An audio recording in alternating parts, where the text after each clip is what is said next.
Every year the last 8 years, my dad and I have taken a cross-country road trip called the Hot Rod Power Tour. It's like 7,000 or 8,000 cars. The ultimate American road trip. Hot Rod Power Tour presented by Chevrolet Performance. It's the largest traveling car show in the U.S.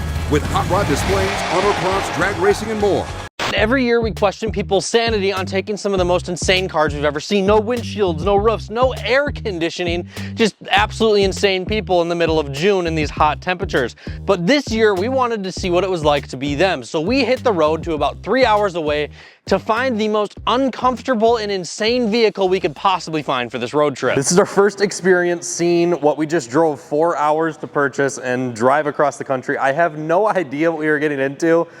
What I'm looking at on the opposite side of this camera right now, I'm having a hard time comprehending.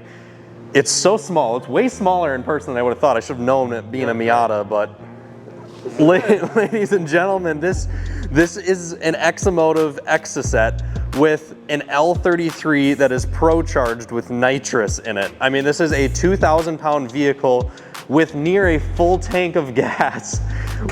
That is unbelievable. What does it feel like to sit in? Are those seats comfortable?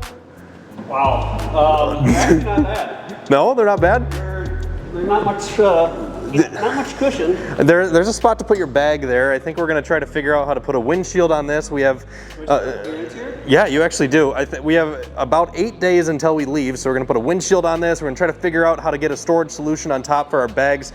My idea was to pull nitrous out of it for the trip and use some of that back there to put a bag, but after seeing this in person, I do not think that is gonna be possible. So let's fire this thing up, get it outside, and see what it's all about.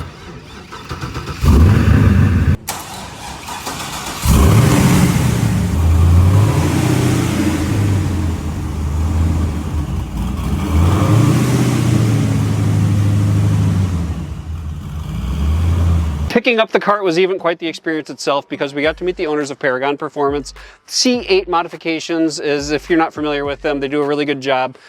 That's what led to us being able to buy this cart, is that's who the owners were. And ultimately, we went down to Des Moines, we picked up the cart, Austin hopped in the driver's seat with a helmet on because it didn't have a windshield or a roof, and he head north on 35. The good news is we only ran out of gas once and only met one state trooper. Just last night, we got back from the 3-hour drive back from Iowa, purchasing the Exo cart, and in 7 days, we leave for the Hot Rod Power Tour, and we have a lot on our list. We're gonna go ahead and remove the nitrous and meth kit on this car. 1, because it's already terrifying enough to the point we don't need it.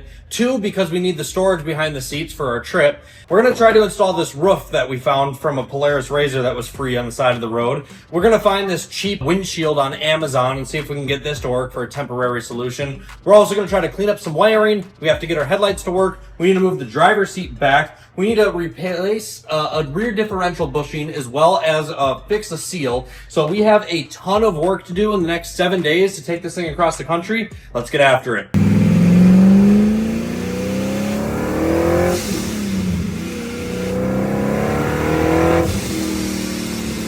Before the trip, we need to go over what the heck this thing even is.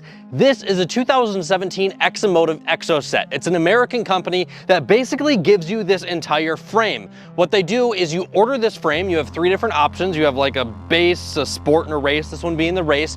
Once you order the frame, they send the frame to your house. You get a front nose cone, you get a back cone, and from there you get to piece the entire thing together. This one, the previous owner, installed this 5.3 liter L33 V8 with a Paxton supercharger on it off of a C5 Corvette. It also has this beautiful carbon PR intake manifold, and he also powder coated the valve covers to match the rest of the body, which really just ties it all together. Paired to that is a Nissan CD009 6-speed manual transmission. Paired to that is a custom drive shaft along with the Ford Thunderbird 8.8 rear end. The previous owner was also all about roll racing with this thing. It was on nitrous, it was on meth, it had these quirky racing seats in it. It was designed to be as light as possible. Let's start off with the #1 question we are asked most often. How much does it weigh? It's between like 2,100 and 2,200 pounds with a driver in it. Early Sunday morning, we hit the road in the truck and trailer and made our way down to Indianapolis, Indiana. We stopped about halfway between the first and the last stop.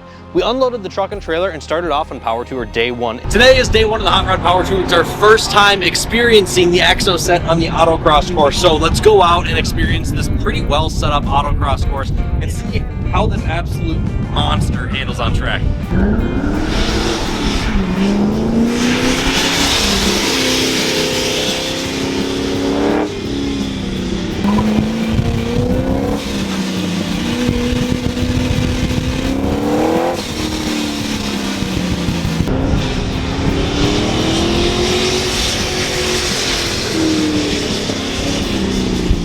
my first few runs, it's safe to say this thing's an absolute monster. It's very impressive how well the car handles. However, you pretty much cannot use any of the power when you're coming onto a corner.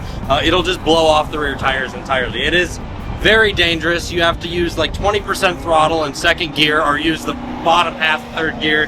It really is an absolute monster on the autocross course. This car is definitely set up for a bigger track. Can't let Austin have all the fun here, so it's time for me to get strapped in and get out there.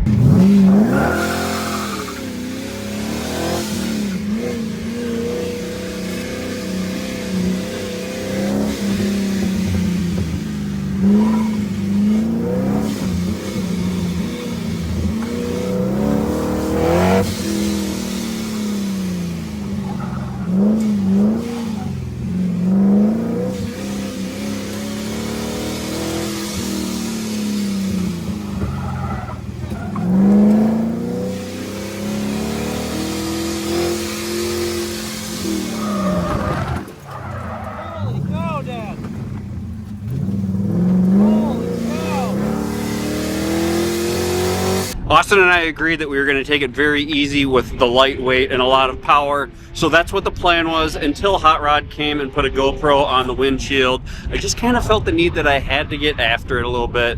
And lo and behold, we almost died.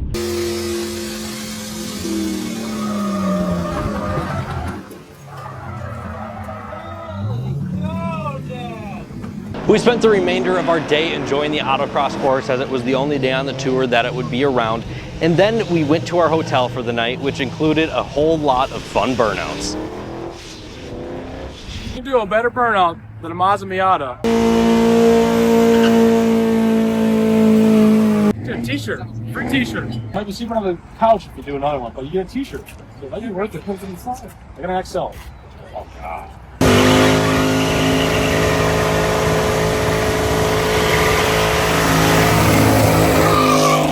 T-shirt for days. It's got to burn a little rubber. XL? Yeah. You want green or black? Black.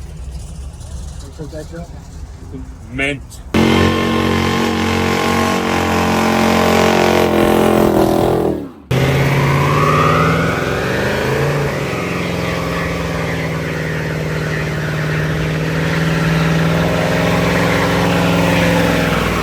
What is this, like number 4? Got a extra large or large? I'll take a large. There you go. Beautiful. Nice work. Thank you. I don't think it was as good as my last night one, though. Well, we can always do it again. All it takes, a little wheel speed, a little brake, a little burnout, get Performance on Wheels t-shirt.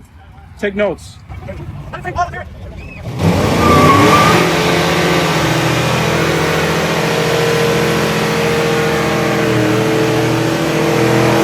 Day 2 was our first full day of driving in the Exocet on our way to the second venue, and it was quite an experience. We were both giddy and excited about experiencing this new car on all these 2-lane back roads, all these cool cars around us. Never did I think that there would be a time that we would take such a track-oriented car on a dirt road, yet a wrong turn, and this is where we ended up. I'm really hoping a rock doesn't take out my eye right now. These tires are quite sticky. All right, getting out of the Miata after driving it through a significantly long period of time. I must admit, between the Miata and the Exocet actually has a significantly better ride. The Kirkis, believe it or not, even though just being an aluminum little seat, are actually more comfortable than the Sparco Sprints that we have in the Miata. However, the harness in the Miata is better, and the fact you don't have to wear earplugs the entire time does make it slightly more enjoyable. So in reality, I would say, even though not having doors or anything like that, the Exo is arguably just as comfortable as the Miata. We made it to our second destination safely. We did thoroughly enjoy our drive day 2. I don't think either one of us were tired. We were still very excited about the car. But we made it to day 2, which included drag racing, and I went ahead and I took it down the strip for the first time.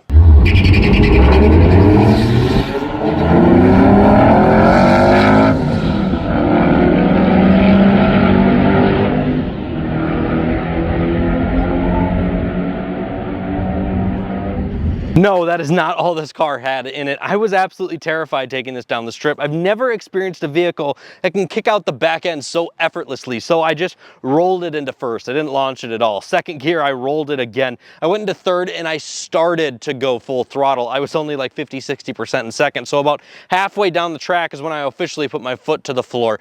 And then I got into fourth towards the end, which put us at a 12.1 second quarter mile at 127 miles an hour, which is really cooking with that mile an hour. I'd be willing to bet with the more confident driver and a tire on this car, this would easily run in the 10s. After answering a few more questions about the car after the strip, we hit the road and headed to the hotel for the night. Once again, followed by a bunch of fun burnouts.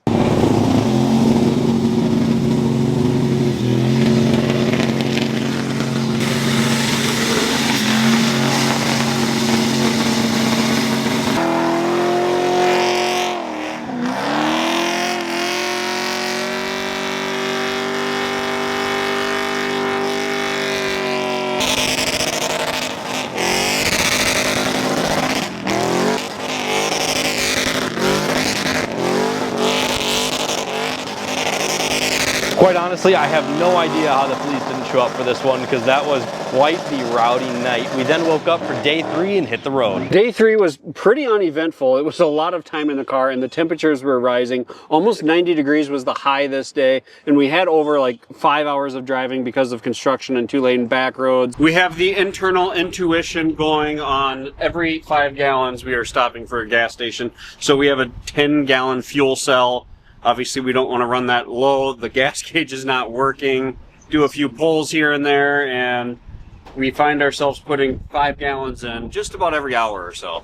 We are now officially about 1,000, just over 1,000 miles down in total on the Exo since we bought it, which is crazy to me because this whole entire build when we bought it had about 3,700 miles on it, 3,600 miles on it, somewhere in that range. So it's crazy to me that in the week of time that we've owned this car, that we have put more miles on it than the previous owner ever did, and he did such a good job putting this together. Driving it on the road is super impressive to me, just how good the ride is. I never would have guessed that, and it just sounds incredible. So we put those couple of mufflers on it before we left, which surprisingly really tamed down and quieted down the exhaust, especially in other cars, until you get on it. So it actually has a really great tone to it, but we do need to come up with a solution, if you guys have one, on how to quiet down the Pro Charger. As much as I love the exhaust on our Paxton Supercharger, if you want to get technical, but Pro Charger is obviously a more well-known name. It's just so obnoxiously loud, and that's why you need the earplugs, is because of this. It's just deafening. So we need to come up with a solution for that, but otherwise, this is actually a great little road trip car. It is.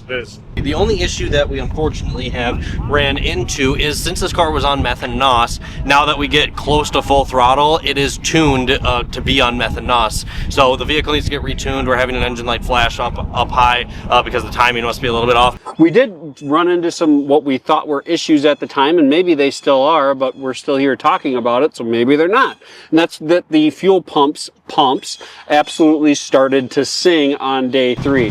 Whether it was the heat, whether it was the long drives, they were humming.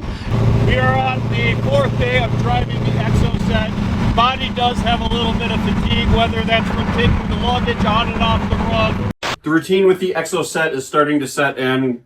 Go to the hotel, unpack the car, repack the car. This is our luggage solution. Our entire week of outfits, clothes, everything that we need fits into this little bag that we're throwing on the roof, and we're carrying it into the hotel room each night. It's a lot of fun. We're just being in here in 85-degree heat and stop-and-go traffic yesterday. Did definitely take a toll on me, I'm not going to lie, but it's so great to get in here in the morning when the weather's cool and just cruise all these amazing cars. Going into day 5, it was the shortest day yet. We got up extremely early because we planned to make our trip to the venue, get our plaques, get our long hauler card. We did it last day. I cannot believe that we managed to drive this car on the entire Hot Rod Power Tour. Not a single issue the entire time, which is amazing. Definitely the most interesting experience we've ever had when it comes from an uncomfortable standpoint.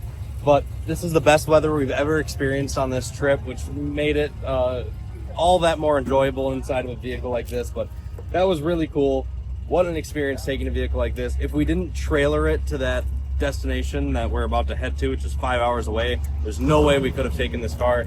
But That was awesome. Thank you guys for joining us for that experience. Although we were contemplating staying at the venue and watching some drag racing, we were also watching the radar closely as there was a high chance of rain scattered throughout the area and scattered throughout our drive, and we thought our best chance was to just turn and burn quick. We learned very quickly that the forecast was completely wrong.